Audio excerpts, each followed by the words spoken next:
Nagkabit nga kami nitong in-order ko sa Lazada, patungan ng aking mga paninda. At si Mister ay inumpisahan niya, tapos maya maya iniwanan niya din kasi may biyahe sila ng 12 o'clock ng madaling araw papuntang Marinduque. Siguro mga 1 hour niya din naman yung ginagawa, pero napakatagal pala talaga itong buuin.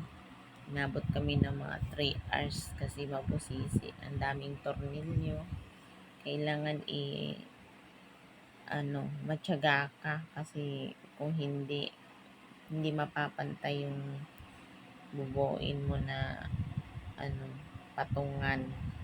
Ayan, pinagtyagaan talaga namin, pinagpuyatan. At nung makaalis na nga siya, pinatulog ko na rin yung mga bata dahil mag-aalauna na.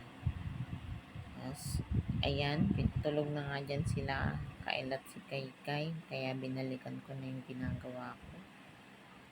Inabot pa ako ng siguro 2 o'clock na ako natapos niyan. Nagutom pa ako, kumain pa kami ng anak kong babae. Ayan, kailangan pag hindi ka matyaga, hindi mo tatapos ng maayos. So, ayan, tapos na. Finally, maganda na.